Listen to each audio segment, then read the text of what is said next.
Welcome to LMU Community TV News. I'm Elizabeth Manning and thanks for joining us. Let's take a look at the stories we have for you today. Lincoln Memorial University's Women of Service will be having its annual fashion show located in Tex Turner Arena on August 17th. The fashion show will be in its third year. All the proceeds will go to the Women of Service initiative to provide scholarships for LMU students. Sheila Cosby, Senior Director of Alumni Service, says, "We have been able to award 7 scholarships from the events we've had." The Tex Turner doors will open at 6 p.m. for the event, so people will be able to look at the different vendors. The fashion show will begin at 7, and at 8 p.m. you can visit the vendors. The event will feature stuff from Lily Pulitzer, Janice Ann's Fashion, Belk, Signatures, Talbot's, Crater City Boutique, Christopher and Banks, Cato, and LuLaRoe. There will be other vendors such as 31 Tupperware, Lemongrass Spa, Mary Kay, LuLaRoe's Essential Oil, Nerum, Lip Scents, jewelry, wood signs, and crafts. Lace of Pearls Boutique, Colorblind Photography, The Patchwork Pineapple, Beauty Etc., and Papa Chums will also have booths set up. Cleo Bush is being honored with the Women of Service Award at the event. She is the host of the Sunday School lesson at 10 a.m. on 740 a.m., 91.3 FM, and LMU Community TV. Ticket prices are $25 for adults and $10 for students or children, and includes food. Tickets can be purchased at the door. For more information, call 423-869-6280. Levitt Middlesboro Music Series will run through October 5th and take place every Thursday. The series will feature a variety of different artists. WLMU's Gary Daniels had the chance to catch up with last week's performers, Dr. Dundiff and Otis Jr. Welcome everyone, my name is Gary Daniels. I'm with LMU Community TV Channel 24 and WLMU 91.3 FM, Cumberland Gap Radio. And we're here this evening with Otis Jr. and Dr. Dundiff. They are with Dr. Dundiff and Friends, and here it is, the 10th of August, the second in a series for the Levitt Middlesboro Music Series, the Levitt at Middlesboro Music Series here in downtown Middlesboro. We're in the green room at the Palace, and gentlemen, it's great to have you here with us. It's great to be here. Thanks for having us. Welcome to the tri-state area. Tell us a little bit about yourselves, please. Well, we're 2 guys from Louisville, Kentucky. We basically became united by the same love for soul music. After seeing him perform at an open mic that I was hosting a few years ago, I told him I would love to work with you, and within 2 months we had our first record done, so music brought us together very quickly. Well, tell us about the music that brought you together. I know yesterday we spoke on air at WLMU Cumberland Gap Radio, and we were talking about the neo soul and the classic soul, but also with your producing of hip hop music and then the fusion with jazz. Tell us a little bit about that. Yeah, it's just kind of there's the old rhythm and blues, which everyone knows and can relate to, especially older generations, and then you have jazz, which everyone can too, and then neo soul is kind of like a modern approach with hip hop encompassing jazz, but also fundamentally soul and rhythm and blues. So it's something that young and new generations can kind of grasp onto and understand, and I think that's what has made us and our music popular. Yes, indeed. Otis Jr., tell us a little bit about your history with your music and again how you guys came together. Yeah, I was, like he said, we met at an open mic. I was just going around town singing songs, trying to just get my feet wet with the music thing, and we met, and like he was saying, our similar tastes of music really kind of bonded everything that we did together. Well, we're looking forward to your concert tonight at the Levitt Middlesboro Music Series. Otis Jr., Dr. Dundiff. This is part of the Levitt Middlesboro Music Series. This is the second week of it. We have all the way until October the 5th, and it's open, it's free music, it's family friendly, pet friendly. There's vendors on site for arts and crafts, there's food vendors, and there's also a farmer's market. It's a great way for community to come together here in the revitalization of downtown Middlesboro, and we welcome these gentlemen and their band, and we hope that our paths cross again. Thank you so much. Thank you so much for stopping by for the interview. My name is Gary Daniels with LMU Community TV Channel 24 and Cumberland Gap Radio WLMU 91.3 FM. Thank you all. This Thursday's opening act is the local Honeys at 6:30 p.m. and headlining performer Emily Ann Roberts at 7:30 p.m. The series is free to the public and is located in downtown Middlesboro. Laurel County, Kentucky was put on the map once again Sunday evening when local cafeteria worker Jason Smith won season 13 of Food Network's Next Food Network Star. Smith competed on the show for 10 weeks, outlasting 11 other aspiring cooks. This is not the first Food Network show Smith has won, as he was named the Holiday Baking Champion last winter.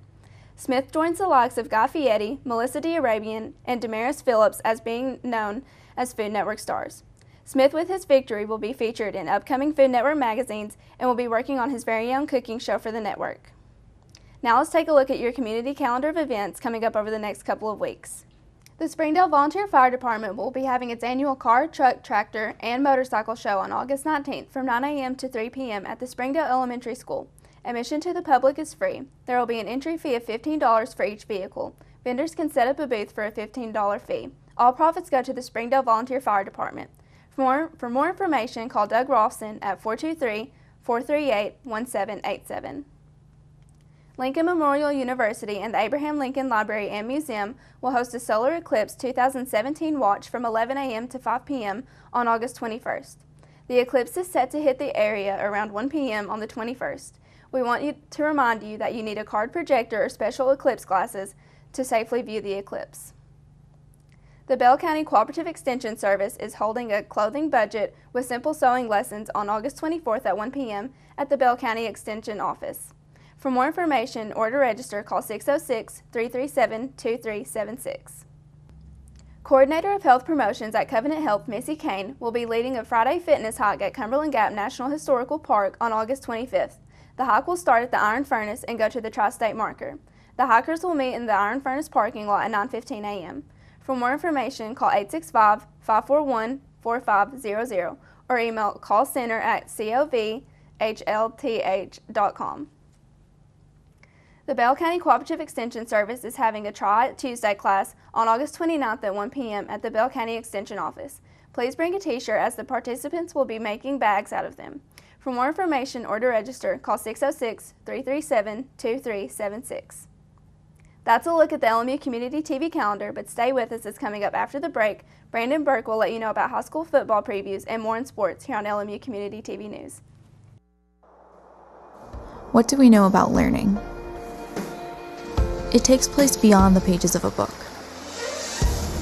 We learn by exploring, by trying new things, by connecting, by sharing. We learn by taking chances and dreaming big. At Lincoln Memorial University, learning is beyond the books. It's everywhere. Guess what? I have some news for you. There's free food right there, junk food. Do you see that truck? Oh, jeez. It's a 2 Michelin star chef. All for free, ladies and gentlemen. All for free. Here we have a panzanella with summer vegetables and pesto. Enjoy. How we doing? Fantastic. So what do you got going on underneath that plate there? This food is really about to be thrown away. Yeah. Bro? Is there something wrong with this food? Where did you get it from? From farmers markets. They put aside the ugly vegetables and the ugly fruits. Carrot top, soft avocados. It was all food that was going to be discarded. Even the drink you had is made from like a little bruised peach. Did it taste a little bruised? Great. It's good. The average person throws away 24 pounds of food a month. That's a lot. Isn't that a lot? Go visit savethefood.com for more information. Thank you. Junk food time!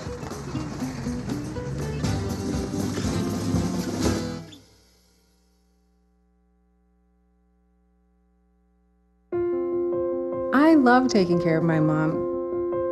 It wasn't easy at first. She learned how to better communicate her needs. And you learned how to not ignore yours. I discovered how to make healthier meals. And I discovered how much I enjoyed them. Becoming a caregiver is a learning experience for everyone. Find articles, tips, and tools from experts and others who have been in your place. The Caregiving Resource Center at aarp.org/caregiving. Welcome back. The beginning of the 2017 high school football season for most teams in the tri-state area will get underway this coming weekend. And with that, LMU Community TV Sports concludes our preseason coverage of the upcoming opening kickoff on the gridiron with the last 2 remaining squads in the region, the heated rivals of Claiborne and Cumberland Gap. On this Monday, we will be looking specifically at the Bulldogs of Claiborne High School, a program that will be aiming for more consistent success in the fall of 2017, as CHS countered their early positive start with a final regular season record of 2-8. A dominating 46-0 victory to open up the season over Union County preceded a tight 5-point loss at home to the Black Knights of Chucky Doak 1 week later in 2016. The Bulldogs responded to the close defeat by notching a 26-21 triumph over the Panthers of Cumberland Gap in the Battle of the River, paving the way for an impressive 2-1 start to the regular season, with that one loss coming in close fashion.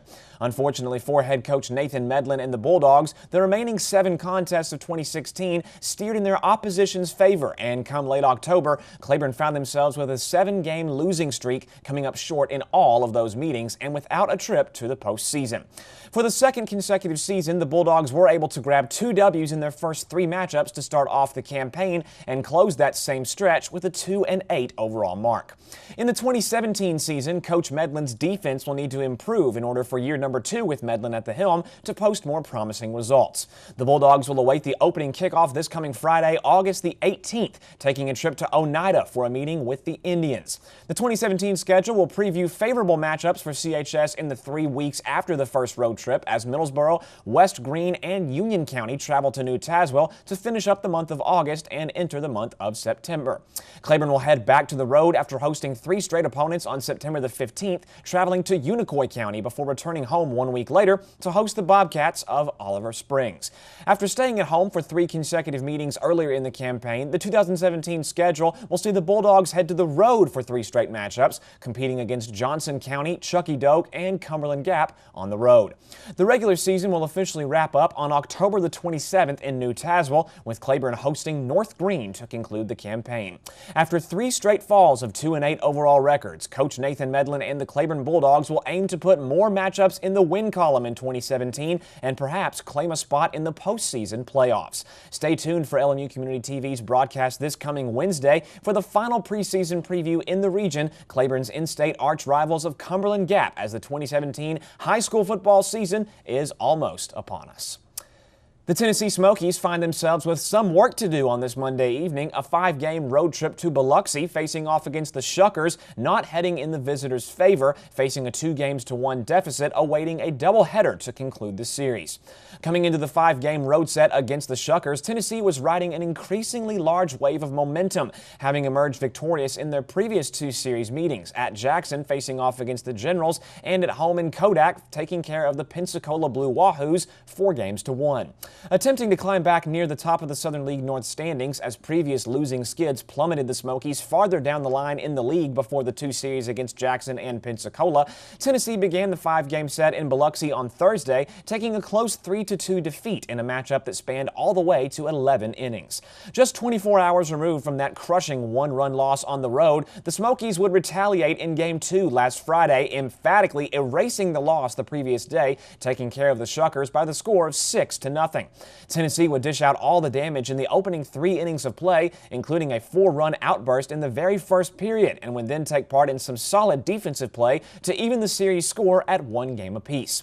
That series tie wouldn't stay in effect for very long, however, as the following day in Game 3 from Biloxi, the Shuckers responded to their shutout loss with a shutout victory on Saturday in front of their home fans, besting the Smokies 5-0.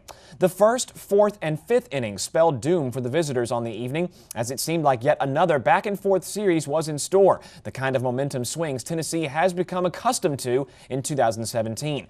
Sunday's scheduled Game 4 from Biloxi was eventually postponed due to inclement weather at MGM Park, and so a doubleheader is in order for this Monday evening to find out if the Shuckers can clinch the series victory and end any chance of a late Smokies run, or if the Smokies can pull off said run to win their 3rd series in a row.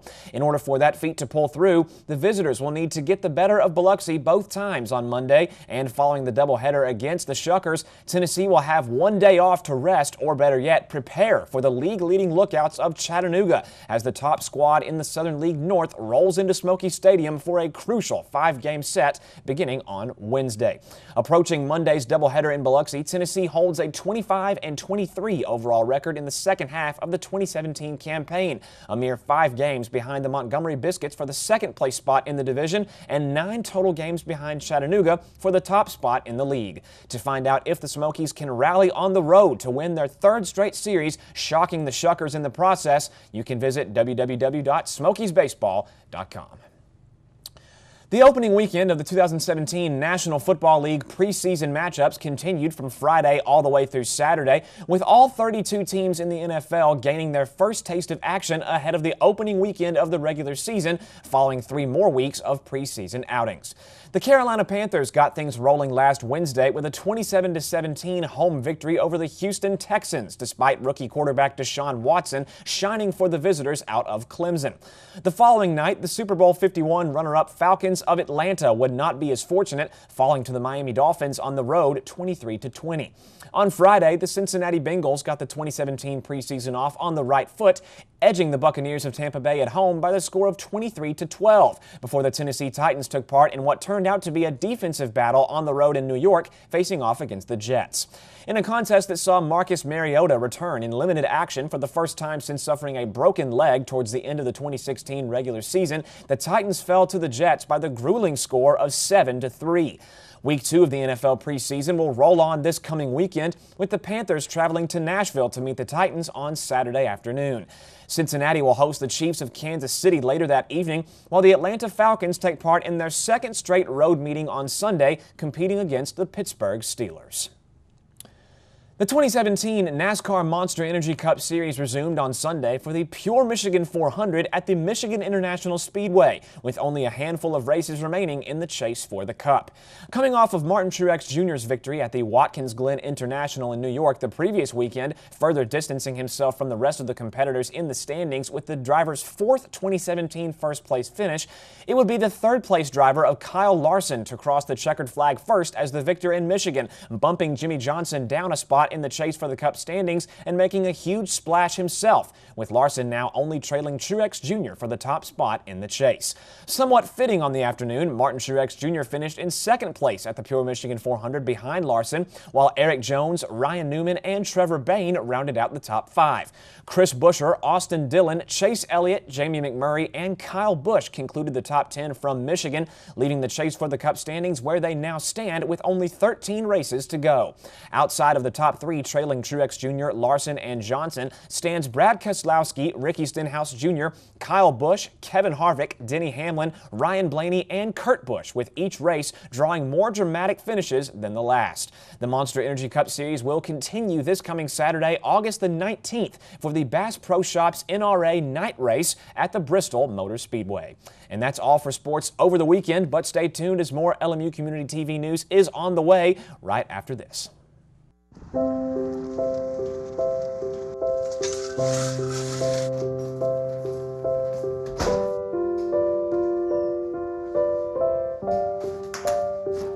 I like to eat apples and bananas. I want to eat apples and bananas. I need to eat apples and bananas. Why can't I eat apples and bananas?